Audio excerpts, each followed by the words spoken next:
عزیز طلباء و طالبات السلام علیکم۔ آپ بچوں کو بخوبی علم ہے کہ کل ہم نے پڑھی تھی نعت، تو نعت کے معنی لکھے تھے اور اس کی ریڈنگ بھی کی تھی، تشریح مختصر سے کی تھی۔ تو آج ہے اس کی ایکسرسائز مشق ہے۔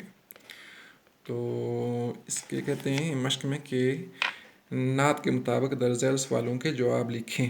سوال نمبر 1، شاعر نے حضور صلی اللہ علیہ وآلہ وسلم کو کس کی دعاؤں کا حصول قرار دیا ہے؟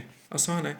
تو یہ شاعر نے، یہاں سے جواب آ جاتا ہے، شاعر نے حضور صلی اللہ علیہ وسلم کو کے بعد آ جائیں پیچھے، کو سارے زمانوں، یہ پہلا بس اتنا لفظ لکھنا ہے، خالی سارے زمانوں کی دعاؤں کا حصول قرار دیا ہے، یعنی کس ہٹا کا تو بس سارے زمانوں۔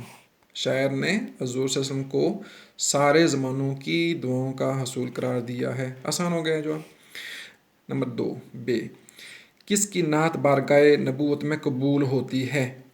تو یہاں لکھیں اس کی نعت، کس کی جگہ کر لیں گے، اس کی نعت بارگاہ نبوت میں قبول ہوتی ہے جس کی زندگی، ہستی زندگی بڑھا، جس کی زندگی کا سرمایہ صرف عشق رسول ہو، جس کی زندگی کا سرمایہ فقط عشق رسول ہو یا صرف عشق رسول ہو۔ بس۔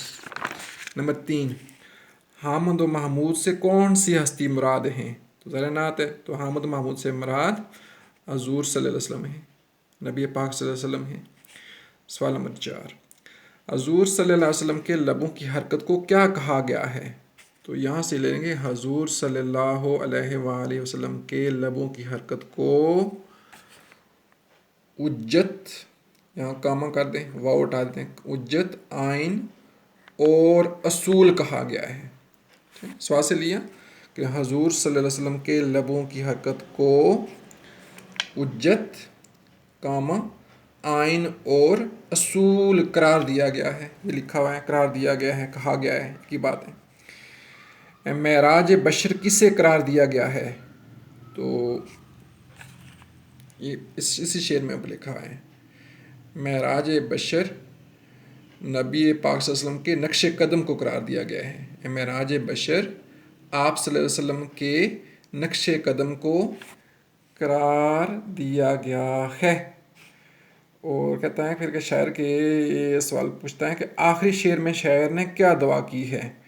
تو یہ آخری شعر تھا، آخری شعر میں شاعر نے یہ دعا کی ہے کہ جس طرح صبح روشن ہوتی ہے اس طرح اے اللہ اس میں محمد سے میرا سینہ روشن ہو جائے، جس طرح صبح روشن ہوتی ہے اس طرح اس میں محمد سے میرا سینہ، میرا قلب، میرا دل روشن ہو جائے۔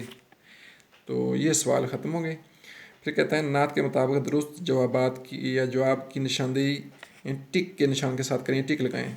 تو عشق رسول کو صلی اللہ علیہ وسلم کو قرار دیا گیا ہے، تو آسان ہے، زندگی کا سرمایہ، اس سبق سے دیا ہوا ہے پیچھے، تو زندگی کا سرمایہ۔ طلب سے مراد لی گئی ہے، طلب، تمنا، خواہش۔ شاعر دعا گو ہے کہ وہ، یہ 3-4 دیے ہوئے ہیں، پھر دنیا میں مشہور ہو جائے، بیت اللہ کرے، سچا عاشق رسول بن جائے۔ نصاب مطلق قرار دیا گیا ہے کس کو؟ نبی اکرم صلی اللہ علیہ وسلم کو نصاب مطلق قرار دیا گیا ہے۔ یہ ٹھیک کریں تھے۔ اب کہہ رہے ہیں ساتھ کہ اعراب لگا کر تلفظ واضح کریں۔ تو اعراب مثلاً یہ لفظ ہیں جو انہوں نے دیے ہوئے ہیں وہ ہے مطلق، تو ہم اعراب لگا رہے ہیں، دیکھیں کیسے۔ مطلق، میم پیش تو یہ مت، یہ جزم ہو جائے، پیش ہے جزم، لام زبر کف، لک، جزم آگے، مطلق۔ پھر ہے معراج، میم زیر عین میں، ری زبر الف، راج، جیم راج، یہ جزم ہو جائے گی، معراج۔ پھر ہے جنبش، جن، جیم پیش نون، جن، یہ جزم، بے زبر شین، بش، جن بش۔ پھر حجت، ہے پیش جیم، حج، شد لگائیں، جیم ڈبل آ رہا ہے تو جیم زبر تے، جت، حجت، شد بھی ہے پر زبر اور جزم۔ پھر ہے بشر، آسان ہے، بشر، رے ساکن ہو جائے گی، یہ جزم ہے۔ اصول آسان ہے، امزا پیش یا الف پیش او، سواد پیش وصول، تو لامش سائلنٹ ہو جائے گا، اصول جزم اصول. یہ تھے اعراب. تو اعراب کے بعد کہتے ہیں کہ درج ذیل الفاظ کو اس طرح جملوں میں استعمال کریں کہ ان کی تذکیر و تانیث واضح ہو جائے، مذکر مونث پتہ چل جائے کیسے ہوتے ہیں. مثلاً میں نے درود پڑھا، اس جملے میں درود مذکر ہے، یعنی درود پڑھی نہیں نا، پڑھنے سے پتہ چل گیا کہ مذکر ہے. اس نے میری مدد کی، اس نے میری مدد کیا نہیں ہے، کی، اس جملے میں مدد مونث ہے. تو اب کہتے ہیں کہ بادشاہی کا، اب تو بادشاہی کا کہتے ہیں کہ مثلا آپ کہہ سکتے ہیں کہ پوری اللہ تعالیٰ کی بادشاہی سارے جہان میں ہے.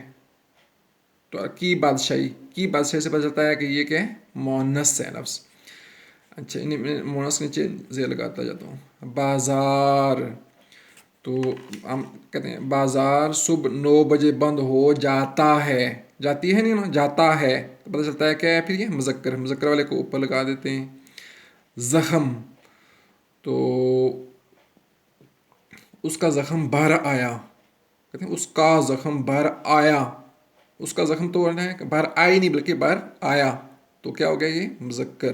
پھول، آگے آتا ہے پھول، تو اس نے مجھے پھول دی، تو نہیں ہوتا نا، اس نے مجھے پھول دیا، تو یہ بھی مذکر. محبت، ہمارے دلوں میں اللہ اور اللہ کے رسول کی محبت ہونی چاہیے، محبت ہونی چاہیے، ہونی سے پتہ چلتا ہے کہ یہ کیا ہے، مونث ہے. امید، تو مجھے تم سے اتنی امید نہ تھی سے پتہ چلتا ہے کہ یہ مونث ہے. تو مجھے تم سے یا آپ سے اتنی امید نہ تھی، تو یہ مونث ہو گیا. ساتھ ہی آگے کہتے ہیں کہ الفاظ کو ان کے معنی سے ملائیں. آسان ہے. اسم تو پتہ ہے آپ کو، نام ہوتا ہے، اسم کا مطلب کیا ہوتا ہے، مطلب معنی نام. جنبش حرکت، سرمایہ دولت، آسان ہے. اجت دلیل، فقط صرف، تو اصول قاعدہ، اور لب کا کیا ہوتا ہے، ہونٹ. یہ معنی ساتھ تو اب کہتے ہیں کالم ٹیلی کریں.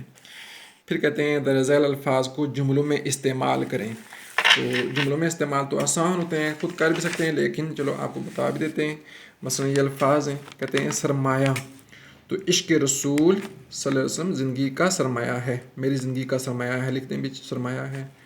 تو عشق آیا، دوسرا لفظ عشق آیا، تو ذرا عشق اس میں بھی آ گیا، تو وہی جملہ بن جاتا ہے دوبارہ، یہی کہ عشق رسول صلی اللہ علیہ وسلم میری زندگی کا سرمایہ ہے. میری ڈالتے ہیں بیچ، میری زندگی کا سرمایہ ہے، زیادہ اچھا ہو جائے گا. طلب، مجھے کھانے کی طلب ہے، پانے کی طلب ہے، کچھ جملہ بنا لیں. اصول، میرا اصول ہے کہ میں ہمیشہ سچ بولتا ہوں. آسان ہے. میرا اصول ہے کہ میں ہمیشہ سچ بولتا ہوں، ہمیں اصولوں پر چلنا چاہیے. جملے بہت سارے بن سکتے ہیں. روشن، 14ویں کا چاند زیادہ روشن ہوتا ہے. اچھا، اس کا چہرہ روشن ہے. جملے جو مرضی بنانا چاہیں بن جاتے ہیں. نصاب، ہم 2 مہینوں میں اپنا نصاب ختم کر لیں گے، ہم 2 ماہ میں اپنا نصاب مکمل کر لیں گے. ایک ہی بات ہے، جملہ نصاب جو سلیبس ہوتا ہے نصاب. یہ ہو گئے ہمارے پاس کیا، جملے. اب جملوں کے بعد پھر ساتھ کہتے ہیں کہ درست نعت کے مطابق درست لفظ لگا کر مصرع مکمل کریں. تو یہ پیچھے سبق سے خود بھی کر سکتے ہیں. اب آسان ہے کہ نعت اس بندہ خوش بخت کی ہوتی ہے قبول، آپ ہی سارے زمانوں کی دعاؤں کا حصول صلی اللہ علیہ وسلم. میرے سینے میں بھی ہو اس میں محمد کا نزول صلی اللہ علیہ وسلم. آپ کا نقش قدم منزل معراج بشر. یہ سبق میں آپ دیکھیں گے پوائم میں تو وہی اشعار لکھے ہوئے انہوں نے، اور آپ ہی آپ ہیں بس میرا نصاب. تو آخری اس نعت کا جو آخری سوال ہے وہ کہتے ہیں کہ درج ذیل الفاظ کو ان کے متضاد سے ملائیں. متضاد یعنی الٹ، ضد سے الٹ. پچھلے سبق میں بھی آ چکا تھا، آمد میں جو نظم پڑھی تھی اس میں بھی آئے تھے. اب پھر کہتے ہیں تو سچ کا الٹ کیا ہوتا ہے، جھوٹ. پھول کا الٹ ہوتا ہے کانٹا. بادشاہی کا الٹ ہوتا ہے فقیری. دکھ کا الٹ ہوتا ہے سکھ. اور محبت کا الٹ ہوتا ہے کیا، نفرت. تو آج یہ نعت جو ہم نے دوسری نظم تھی یہ بھی ہم نے ختم کر لی. تو کہتے ہیں طلبا نعت زبان یاد کریں اور پڑھیں، سر سے پڑھیں، تو ذرا پڑھنی چاہیے، آپ کوشش کریں تو پڑھ بھی سکتے ہیں۔ تو آپ گھر میں سے کوشش کریں کہ جملے اپنی کاپیوں پر نوٹ کر لیں، اور ساتھ سوالات ہیں تو ان کے جوابات لکھ لیں، جو سوال پڑے تھے آسان ہیں۔ تو اپنا بہت بہت خیال رکھیے گا اور محنت کیجیے گا۔ اللہ حافظ۔